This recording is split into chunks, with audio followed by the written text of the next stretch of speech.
हरे कृष्णा। आपका फिर से बहुत बहुत स्वागत है। इन लेक्चर सीरीज में हम श्रीमद् भगवद गीता को सिस्टमैटिकली पढ़ने का प्रयास कर रहे हैं। आज हम श्रीमद् भगवद गीता के पहले अध्याय का पुनरावलोकन कर रहे हैं, अर्थात हम पहले अध्याय का रिवीजन कर रहे हैं, जिसमें हम अध्याय 1 के सभी श्लोकों को और उनके अनुवादों को पढ़ते हुए चलेंगे। चलिए शुरू करते हैं। अध्याय 1, कुरुक्षेत्र के युद्ध स्थल में सैन्य निरीक्षण। यहाँ पर हम पहले अध्याय की क्विक समरी समझने का प्रयास करेंगे। प्रारंभ में अर्जुन ने निश्चय किया था कि वह कुरुक्षेत्र के युद्ध में नहीं लड़ेगा, यह उसका निर्णय था। तो हमने देखा कि पहले अध्याय के अंत में अर्जुन ये डिसीजन ले चुके हैं कि मैं युद्ध नहीं करूंगा। राइट, उनके पास दो ही ऑप्शन है कि मैं युद्ध लड़ूंगा या युद्ध नहीं लड़ूंगा। तो उन्होंने देखा अगर मैं युद्ध करूंगा तो इसका क्या परिणाम होगा। उन्होंने देखा कि मुझे इस युद्ध में किससे लड़ना है। मुझे अपने भाइयों से, भतीजों से, सालों से, पितामहों आदि से मुझे युद्ध करना होगा। उनका वध करके ही मैं इस युद्ध को विजयी हो पाऊंगा। राइट, जब इस युद्ध में परिवार के सभी वयोवृद्ध मारे जाएंगे तो आने वाली पीढ़ी को धर्म सिखाने वाला कोई नहीं होगा। राइट, इस प्रकार क्या होगा कि कुल का नाश हो जाएगा। जब आने वाली पीढ़ी को धर्म सिखाने वाला नहीं होगा तो वो अधर्म में प्रवृत्त हो जाएंगे। राइट, और जिससे क्या होगा कि कुल की स्त्रियां दूषित हो जाएंगी, अर्थात गलत पुरुष उनका संग कर लेंगे। फिर क्या होगा, फिर अनवांटेड चिल्ड्रन, अवांछित संतानों की बाढ़ आ जाएगी और आगे चलकर ऐसी अवांछित संतानें ही राजा बनेंगी। और अब ऐसी अवांछित संतानें नियमों का पालन भी नहीं करेंगी।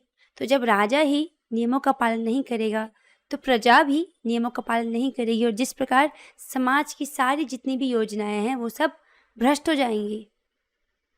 राइट, ये सब वो देख रहे हैं और वो कहते हैं कि इस प्रकार अगर ये युद्ध होगा हमारे कुल का नाश हो जाएगा, कुल धर्म का नाश हो जाएगा, और ये जो अवांछित संतानें हैं, ये जो पिंड और उदक देने के पिंड और जल, उदक यानी जल दान देने की जो प्रक्रिया है पुरखों को, उसे करना बंद कर देंगे। जिससे क्या होगा, हमारे जो पूर्वज हैं वो पितृलोक से नीचे गिर जाएंगे।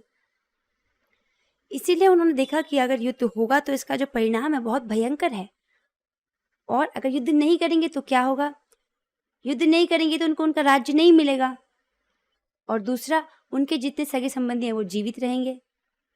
ये अर्जुन सोच रहे हैं।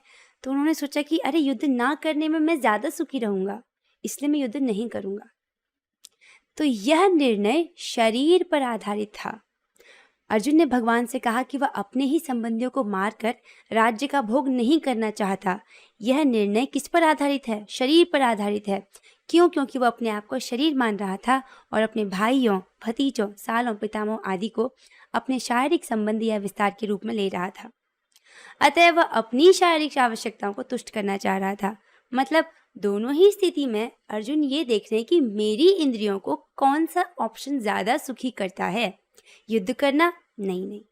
युद्ध ना करना? हाँ। मेरी इंद्रियों के लिए युद्ध ना करने वाला ऑप्शन ज्यादा अच्छा है। इसीलिए उन्होंने डिसाइड किया कि मैं युद्ध नहीं करूंगा। अब इसी दृष्टिकोण को बदलने के लिए भगवान ने श्रीमद् भगवद गीता का प्रवचन दिया। किस दृष्टिकोण को? ये देहात्मक बुद्धि। अर्जुन ने जो डिसीजन लिया है वो देहात्मक बुद्धि के बेस पर लिया है। देहात्मक बुद्धि मतलब अपने आप को देह मानना, अपने आप को शरीर मानना। इसके बेस पर अर्जुन ने डिसीजन लिया है, और इसी दृष्टिकोण को बदलने के लिए भगवान ने भगवद गीता का उपदेश दिया है। और जब भगवान भगवद गीता का उपदेश देते हैं तो अंत में अर्जुन ने क्या किया? राइट, अंत में अर्जुन कहते हैं करिष्ये वचनम तव, हे कृष्ण मैं आपके वचन के अनुसार ही कार्य करूंगा। और भगवान के आदेशानुसार फिर अर्जुन युद्ध करते हैं। ठीक है। भूमिका। यहाँ पर हमें गुरु शिष्य परंपरा में भगवत गीता को अनलॉक करने की चाबी बताई जा रही है। आइए जानते हैं कि क्या है वो चाबी। भगवत गीता के वक्ता भगवान श्री कृष्ण है। राइट, भगवत गीता के प्रत्येक पृष्ठ पर उनका उल्लेख भगवान के रूप में हुआ है। अब निसंदेह कभी कभी भगवान शब्द एक शक्तिशाली व्यक्ति या शक्तिशाली देवता के लिए भी यूज होता है, लेकिन यहाँ पर हमें जानना होगा कि कृष्ण पूर्ण पुरुषोत्तम भगवान है। जैसा कि शंकराचार्य, रामानुजाचार्य, मध्याचार्य, निम्बार्क स्वामी, श्री चैतन्य महाप्रभु तथा भारत के वैदिक ज्ञान के अन्य विद्वान आचार्यों ने पुष्टि की है। किस बात की पुष्टि की है? इस बात की कि श्री कृष्ण पूर्ण पुरुषोत्तम भगवान है। और भगवान ने भी स्वयं भगवत गीता में अपने को परम पुरुषोत्तम भगवान कहा है। और ब्रह्म संहिता में तथा अन्य पुराणों में, विशेषतः श्रीमद् भागवतम में, जो भागवत पुराण के नाम से विख्यात है, इसी रूप में वे स्वीकार किए गए हैं। किस रूप में? कृष्णस्तु भगवान स्वयं, कि अर्थात श्री कृष्ण ही पूर्ण पुरुषोत्तम भगवान है। तो भगवत गीता को समझने की चाबी यह है कि हम समझें कि जो भगवत गीता के वक्ता हैं वो स्वयं भगवान है, राइट? इसीलिए उनका एक एक शब्द क्या है? सत्य है, परम सत्य है। हम श्रीमद् भगवत गीता के स्टूडेंट्स हैं, एटलीस्ट हम भगवत गीता के स्टूडेंट्स बनने का प्रयास कर रहे हैं। What a elite thing it is. So आइए जानते कि हमारे सीनियर का क्या रियलाइजेशन रहा है। सीनियर अर्थात मैं अर्जुन की बात कर रही हूँ। जब उन्होंने भगवत गीता के इस उपदेश को सुना तो उनकी क्या रियलाइजेशन रही। As a junior student of Bhagavad Gita ये जानना हमारे लिए ज़रूरी है। आइए जानते हैं। तो भगवान से भगवत गीता सुनने के बाद अर्जुन ने कृष्ण को परम ब्रह्म स्वीकार कर लिया। प्रत्येक जीव ब्रह्म है, यानी आप ब्रह्म हो, मैं ब्रह्म हूँ, हर एक लिविंग एंटिटी क्या है? ब्रह्म है। लेकिन परम पुरुषोत्तम भगवान पर ब्रह्म है, राइट? और अर्जुन उनसे क्या कहते हैं? हे कृष्ण, आप जो कुछ कहते हैं उसे मैं सत्य मानता हूँ। अर्जुन ये भी कहता है कि भगवान के व्यक्तित्व को समझ पाना बहुत आसान है? नहीं, बहुत कठिन है। यहाँ तक कि बड़े बड़े देवता भी उनको नहीं समझ पाते। अतः मानव भक्त बने बिना भगवान श्री कृष्ण को कैसे समझ सकता है? ये बहुत बड़ी बात बोली जा रही है, क्योंकि प्रभुपाद जी हमें समझाते हैं कि पहले हमें सतोगुण में स्थित होना होता है, तब जाकर उच्चतर बातें हमें समझाई जाती हैं, राइट? अब हम देवताओं की बात करें, देवताओं को सतोगुणी बोला जाता है, मनुष्य को रजोगुणी और असुरों को तमोगुणी, राइट? तो जो सतोगुणी है, सतोगुण में हमेशा स्थित रहते हैं, ऐसे देवता लोग भी भगवान को नहीं समझ पाते। तो फिर हम कैसे समझेंगे? तो जिसके लिए क्या बोल रहे हैं कि मानव भक्त बने बिना भगवान श्री कृष्ण को कैसे समझ सकता है? भक्त बनकर भगवान की कृपा से हम भगवान को समझ सकते हैं और भगवान के दिव्य ज्ञान को समझ सकते हैं, ठीक है? अतः भगवत गीता को भक्ति भाव से ग्रहण करना चाहिए। अब किसी को ये नहीं सोचना चाहिए कि वो कृष्ण के तुल्य है, राइट? किसी को ये नहीं सोचना चाहिए कि कृष्ण हमारे जैसे मनुष्य है। नहीं, that would be a wrong understanding. ना ही ये सोचना चाहिए कि कृष्ण सामान्य पुरुष हैं, और या ये भी नहीं सोचना चाहिए कि कृष्ण एक महानतम व्यक्ति हैं। ये तीनों ही अंडरस्टैंडिंग गलत हैं। सही अंडरस्टैंडिंग क्या है? कि भगवान श्री कृष्ण पूर्ण पुरुषोत्तम भगवान है, राइट? अतएव श्रीमद् भगवत गीता के कथनानुसार या भगवत गीता को समझने वाले अर्जुन के कथनानुसार हमें सिद्धांत रूप में, मतलब एटलीस्ट थ्योरेटिकली, कम से कम इतना तो स्वीकार कर लेना चाहिए कि श्री कृष्ण भगवान हैं, और उसी विनीत भाव से हम भगवत गीता को समझ सकते हैं। जब तक कोई भगवत गीता का पाठ विनम्र भाव से नहीं करता है, तब तक उसे समझ पाना अत्यंत कठिन है, क्योंकि ये एक महान रहस्य है।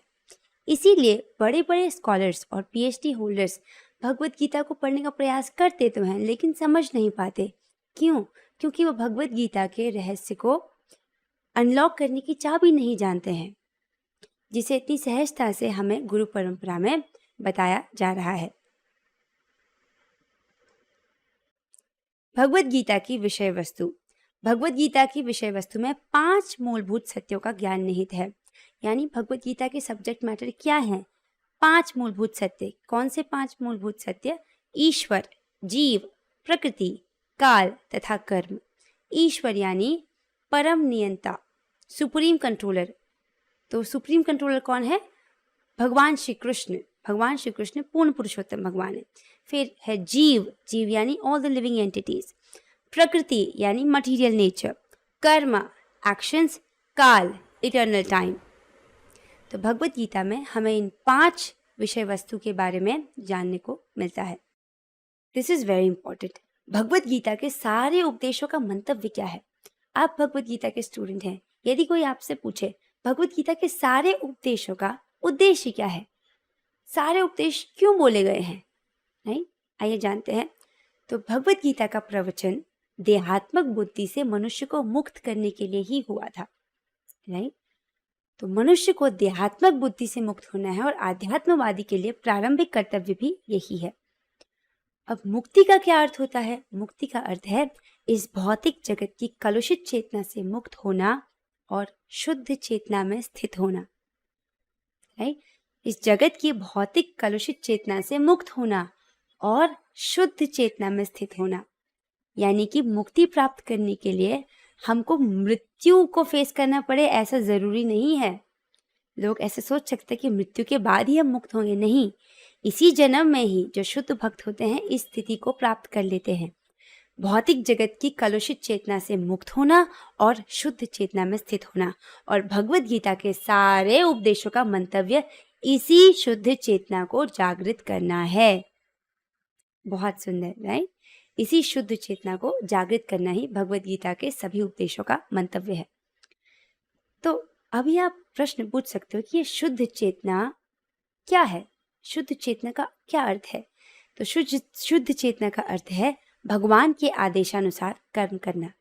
जैसा कि प्रभुपाद जी बता रहे हैं कि भगवान के आदेशानुसार कर्म करना ही शुद्ध चेतना है, यही शुद्ध चेतना का सार है। ठीक है, अब आगे चलते हैं। अब आइए हम पहले अध्याय के श्लोकों को उनके अनुवाद सहित पढ़ते हुए चलते हैं। हम उतने श्लोक लेने का प्रयास करेंगे जितना इस वीडियो में संभव है, बाकी हम अगली वीडियो में डिस्कस करेंगे, राइट। हम श्लोकों को ज़्यादा डिटेल में डिस्कस नहीं करेंगे क्योंकि हम ऑलरेडी कर चुके हैं। This is going to be a quick brush up video for you. Dhritarashtra उवाच धर्मक्षेत्रे कुरुक्षेत्रे समवेतायुत्सवः मामका पांडवाश्चैव किम कुर्वत संजय। धृतराष्ट्र ने कहा, हे संजय, धर्मभूमि कुरुक्षेत्र में युद्ध की इच्छा से एकत्र हुए मेरे तथा पांडु के पुत्रों ने क्या किया? तो जब धृतराष्ट्र को यह पता है कि उनके और पांडु के पुत्र युद्ध की इच्छा से धर्मभूमि में एकत्र हुए हैं, तब इस प्रश्न का क्या अर्थ है कि उन्होंने क्या किया? ऑब्वियसली उन्होंने युद्ध किया है, ऑब्वियसली उन्होंने युद्ध ही किया होगा। तो इस प्रश्न से धृतराष्ट्र के मन में डाउट्स हैं, ये पता चलता है। उनका पहला डाउट तो ये है धर्मभूमि कुरुक्षेत्र। तो क्योंकि ये युद्ध कुरुक्षेत्र में लड़ा जाना है और कुरुक्षेत्र जिसका उल्लेख वेदों में स्वर्ग के निवासियों के लिए भी तीर्थ स्थल के रूप में हुआ है, अतः धृतराष्ट्र भयभीत था कि इस पवित्र स्थल का युद्ध के परिणाम पर न जाने कैसा प्रभाव पड़े, राइट। पहले शब्द से हमें क्या समझ आ रहा है कि धर्म क्षेत्र कुरुक्षेत्र, तो धर्म क्षेत्र है, कुरुक्षेत्र कैसा है? धर्म का क्षेत्र है, यानी यहाँ पर केवल धर्म ही उगेगा। और धृतराष्ट्र जानता है कि उसके पुत्र नितांत अधर्मी हैं। तो हमको भगवत गीता के पहले श्लोक से के पहले शब्द से ही पता चल जाता है कि इसमें धर्म की जीत होगी, धर्म ही उगेगा, राइट। और जो कौरव रूपी जो अधर्मी लोग हैं, खरपतवार की तरह उनको भगवान श्री कृष्ण उखाड़ कर फेंक देंगे और जो पांडव रूपी जो है उनके रूप में जो है धर्म फलेगा फूलेगा। आगे चलते हैं। संजय उवाच दृष्ट्वा तु पाण्डवानीकं व्यूढ़ं दुर्योधनस्तदा आचार्यम उपसंगम्य राजा वचनम अब्रवीत। संजय ने कहा, हे राजन, पांडु पुत्रों द्वारा सेना की व्यूह रचना को देखकर राजा दुर्योधन अपने गुरु के पास गया और उसने ये शब्द कहे। तो संजय ने कहा, हे राजन, जैसे कि इनको चिंता थी कि कहीं इस धर्म क्षेत्र के प्रभाव से दुर्योधन समझौता न कर ले पांडवों से, राइट, उनको कहीं हमारे राज्य का हिस्सा न दे दे। तो संजय समझाते हैं, हे राजन, ऐसा बिल्कुल नहीं है। पांडु पुत्रों द्वारा सेना की व्यूह रचना को देखकर, यानी दुर्योधन ने प्रेम से तो नहीं देखा है, युद्ध की इच्छा से देखा है। जो राजा दुर्योधन है, यानी दुर्योधन तो राजा नहीं है, यहाँ पर राजा शब्द इसलिए यूज हुआ है ये बताने के लिए कि वो पॉलिटिक्स में बहुत तेज है, राजनीति में बहुत तेज है। तो पॉलिटिक्स में जो तेज दुर्योधन है वो अपने गुरु के पास गया और उसने ये शब्द कहे। पश्यताम पांडुपुत्राणाम आचार्य महतीम चमूम व्यूढ़ाम द्रुपद पुत्रेण तव शिष्येण धीमता। तो ये श्लोक दुर्योधन कहता है। दुर्योधन क्या कह रहा है अपने आचार्य से, हे आचार्य, पांडु पुत्रों की विशाल सेना को देखें जिसे आपके बुद्धिमान शिष्य द्रुपद के पुत्र ने इतने कौशल से व्यवस्थित किया है। तो इस श्लोक में दुर्योधन बहुत बदतमीजी से अपने आचार्य द्रोणाचार्य से बात कर रहा है। वास्तव में जैसे ही उसने पांडवों की सेना का अवलोकन किया और देखा, अरे इतनी विशाल सेना है, इतनी सुव्यवस्थित है, well organised, by whom, by Drupada के जो पुत्र हैं Dhrishtadyumna himself. Who is Dhrishtadyumna? ये जो धृष्टद्युम्न है ये द्रौपदी के भाई हैं, राइट। तो पहला तो जो दुर्योधन है वो बहुत आश्चर्यचकित होते हैं कि इतने कम समय में पांडवों के पास इतनी विशाल सेना आई कहाँ से, क्योंकि जैसे ही अज्ञातवास, जैसे ये 12 वर्ष का वनवास और 1 वर्ष का अज्ञातवास खत्म हुआ, उसके तुरंत बाद ही तो युद्ध हुआ है। सो तुरंत बाद जब ये युद्ध हो रहा है और इतने कम समय में इतनी बड़ी सेना कैसे आ गई है, तो आश्चर्यचकित हुआ है दुर्योधन, और भयभीत भी हुआ है। और अपना ये भय छुपाने के लिए राजनीति में तेज दुर्योधन आचार्य के पास जाता है, ताकि लोगों को ये लगे कि वो सम्मान प्रदर्शित करने के लिए आचार्य के पास जा रहा है, बट वास्तविकता में वो बहुत भयभीत है, इसलिए गया है। आगे चलते हैं। अत्र शूरा महेश्वासा भीमार्जुन समायुधि युधानो विराटश्च द्रुपदश्च महारथ। और आचार्य से कहता है कि इस सेना में, एक मिनट पिछले वाले श्लोक में चलते हैं जिसमें जो दुर्योधन है आचार्य से कहते हैं, आचार्य पांडु पुत्रों की विशाल सेना को देखें जिसे आपके बुद्धिमान शिष्य द्रुपद के पुत्र ने इतने कौशल से व्यवस्थित किया है। यहाँ पर एक सरकाज़म भी है, एक्चुअली वो द्रुपद के पुत्र को बुद्धिमान कहते हैं और इनडायरेक्टली अपने टीचर को स्टूपिड कह रहे हैं, अपने टीचर को मूर्ख कह रहे हैं। क्यों? क्योंकि द्रोणाचार्य को पता था कि आगे चल के उनका शिष्य जो द्रुपद का पुत्र है धृष्टद्युम्न, यही उनका वध करेगा, फिर भी उन्होंने उसको सारा ज्ञान सिखाया। तो एक महान आचार्य का यही कर्तव्य है कि यदि कोई योग्य शिष्य है तो उसको ज्ञान देना चाहिए, और आचार्य ने अपने कर्तव्य को निभाया, राइट। लेकिन अब दुर्योधन की तो कलुषित बुद्धि है, वो इस बात को नहीं समझ सकता है। अभी क्या था, इस सेना में भीम तथा अर्जुन के समान युद्ध करने वाले अनेक वीर धनुर्धर हैं, यथा महारथी युधान, विराट तथा द्रुपद। मान लीजिए अगर आचार्य कहें तुम धृष्टद्युम्न की छोटी सी सेना से डर रहे हो, तब दुर्योधन कहता है कि अरे नहीं, इस सेना में तो भीम तथा अर्जुन के समान युद्ध करने वाले अनेक वीर धनुर्धर हैं, जैसे कि महारथी युधान है, विराट है, द्रुपद है, राइट। तो जब ये महाभारत का युद्ध हुआ था, इससे तुरंत पहले विराट युद्ध हुआ था जिसमें अर्जुन बृहन्नला के रूप में अकेले ही हस्तिनापुर की समस्त सेना को परास्त कर देते हैं, राइट। तो इस बार कह रहा है कि इस बार तो अर्जुन नहीं, अपने पूरे भाइयों के साथ आया है, पूरी सेना लेकर आया है अर्जुन, और इस सेना में अनेक वीर धनुर्धर हैं, जैसे महारथी युधान। अब युधान है सात्यकी, यानी कृष्ण के बॉडीगार्ड। अब हम कल्पना भी नहीं कर सकते कि जो भगवान है, पूर्ण पुरुषोत्तम भगवान है, उनका बॉडीगार्ड कितना शक्तिशाली है। तो युधान यानी सात्यकी, ये इनको कोई पराजित नहीं कर पाया है, ये अर्जुन के शिष्य हैं। दृष्टकेतुश्चैकितानः काशीराजश्च वीर्यवान पुरुजित कुंती भोजश्च शैब्यश्च नरपुंगवः। इनके साथ ही दृष्टकेतु, चेकितान, काशीराज, पुरुजित, कुंती भोज तथा शैब्य जैसे महान शक्तिशाली योद्धा भी हैं। इनके बारे में हम एक एक करके डिस्कस कर चुके हैं। युधामन्युश्च विक्रांत उत्तमौजाश्च वीर्यवान सौभद्रो द्रौपदेयाश्च सर्व एव महारथा। पराक्रमी युधामन्यु, अत्यंत शक्तिशाली उत्तमौजा, सुभद्र का पुत्र तथा द्रौपदी के पुत्र, ये सभी महारथी हैं। अभी तक दुर्योधन ने पांडवों की सेना का अवलोकन किया और उनके महारथियों के विषय में आचार्य को बोला। अब आचार्य स्वयं भी तो देख सकते हैं। क्या आचार्य खुद नहीं देख सकते कि पांडवों की सेना में कौन कौन है? तो एक्चुअली दुर्योधन भयभीत है, लेकिन अपने भय को छुपाने के लिए इस प्रकार बोल रहा है। लेकिन अब उसने सोचा कि अगर मैं ऑपोजिट टीम का इतना गुणगान करूंगा तो कहीं मेरी सेना निरुत्साहित ना हो जाए। तो फिर क्या कहता है, अस्माकं तु विशिष्टा ये तानि बोध द्विजोत्तम नायका मम सैन्यस्य संज्ञार्थं तान् ब्रवीमिते। किंतु हे ब्राह्मण श्रेष्ठ, आपकी सूचना के लिए मैं अपनी सेना के उन नायकों के विषय में बताना चाहूँगा जो मेरी सेना को संचालित करने में विशेष रूप से निपुण हैं। तो वो कह रहा है कि आपकी सूचना के लिए मैं अपनी सेना के बारे में भी आपको बताता हूँ, जैसे कि उनको पता नहीं है, उनको सब पता है। भवान भीष्मश्च कर्णश्च कृपश्च समितिञ्जयः अश्वत्थामा विकर्णश्च सौमदत्तिस्तथैव च। मेरी सेना में स्वयं आप हैं, तो थोड़ा मक्खन लगाया जा रहा है यहाँ पर।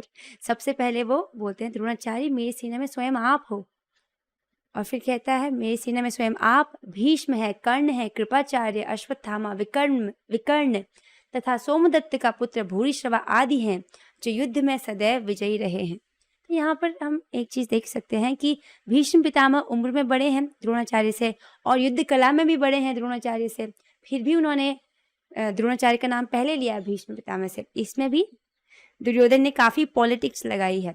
उसने सोचा अगर मैं भीष्म पितामह का नाम पहले ले लूँ तो शायद मेरे सामने द्रोणाचार्य बुरा मान जाए, राइट। और अगर मैं भी द्रोणाचार्य का नाम पहले लेता हूँ, अब क्योंकि द्रोणाचार्य ब्राह्मण हैं और भीष्म पितामह क्षत्रिय हैं, तो भीष्म पितामह बुरा नहीं मानेंगे कि एक ब्राह्मण को उनसे पहले रखा गया है। कितना सोचते हैं। आगे चलते हैं। अन्य च बहवः शूरा मदर्थे त्यक्त जीविताः नाना शस्त्र प्रहरणा सर्वे युद्ध विशारदाः।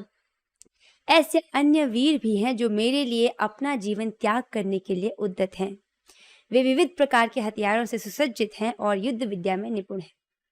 तो अब उसने सोचा कि मैंने इतनों का नाम लिया है, लेकिन बाकी लोग भी तो हैं जो मिस हो गए हैं, कहीं इन्हें ये ना लगे कि मैंने इनको एड्रेस नहीं किया। तो कह रहा है ऐसे अनेक वीर हैं, ऐसे अन्य वीर भी हैं जो मेरे लिए अपना जीवन त्यागने के लिए उद्यत हैं। अब यहाँ पर माँ सरस्वती स्वयं उसके मुख में विराजमान होकर कहलवाती है मेरे लिए जीवन त्याग करने के लिए उद्यत है, और वास्तव में ये सभी लोग मारे जाते हैं, ये सभी लोग अपना जीवन त्याग देते हैं, राइट। आगे चलते हैं। अपर्याप्तम तदस्माकं बलम भीष्माभिरक्षितम पर्याप्तम तुदमे तेषां बलम भीमाभिरक्षितम। क्या कहता है? हमारी शक्ति अपरिमेय है और हम सब पितामह द्वारा भली भांति संरक्षित हैं, जबकि पांडवों की शक्ति भीम द्वारा भली भांति संरक्षित होकर भी सीमित है। अब यहाँ पर दुर्योधन कंपैरिजन कर रहा है अपनी सेना का और पांडवों की सेना का। तो इस वक्त जो भीष्म पितामह है वो सेनापति है, तो कहता है कि हमारी जो सेना है वो तो भीष्म पितामह द्वारा भली भांति संरक्षित है, और पांडवों की सेना, अब पांडवों की सेना का सेनापति इस वक्त कौन है? धृष्टद्युम्न, राइट। द्रुपद के पुत्र धृष्टद्युम्न जो द्रौपदी के भाई हैं वो सेनापति हैं। तो जब कंपैरिजन करना था तो सेनापति को सेनापति से कंपेयर करना था ना। उन्होंने भीष्म पितामह को भीम से कंपेयर किया है। भीष्म पितामह सेनापति है लेकिन भीम सेनापति थोड़ी है, राइट। ये दर्शाता है कि जो दुर्योधन है उसके मन में विशेष रूप से भय है भीम के प्रति, राइट। पहले श्लोक में भी उसने बोला कि अत्र शूरा महेश्वासा भीमा अर्जुन समायुधि। ये भीम और अर्जुन जैसे बड़े बड़े महायोद्धा इस सेना में सम्मिलित हैं। तो इस बात से सूचित होता है कि उनके मन में भीम के प्रति वो भीम से बहुत भयभीत है, और जिसका कारण आप जानते हैं द्रौपदी वस्त्रहरण के दौरान भीम ने 3 खतरनाक प्रतिज्ञाएं ली थी, इसीलिए दुर्योधन बहुत भयभीत है। आगे चलते हैं। अन्येषु च सर्वेषु यथा भागम अवस्थिताः भीष्मेवाभिरक्षन्तु भवन्तः सर्व एव हि। अतएव सैन्य व्यू में अपने अपने मोर्चों पर खड़े रहकर आप सभी भीष्म पितामह को पूरी पूरी सहायता दें। तो बाकी सबसे कह रहा है कि आप लोग अपने अपने मोर्चों पर खड़े होकर भीष्म पितामह को पूरी पूरी तरह से सहायता करो। क्यों? क्योंकि हम इनके द्वारा संरक्षित हैं। तस्य संजन्नयन् हर्षं कुरु वृद्ध पितामह सिंहनादं विनद्योच्चैः शंखं दद्मौ प्रतापवान। अब ये श्लोक अगेन संजय ने बोला है।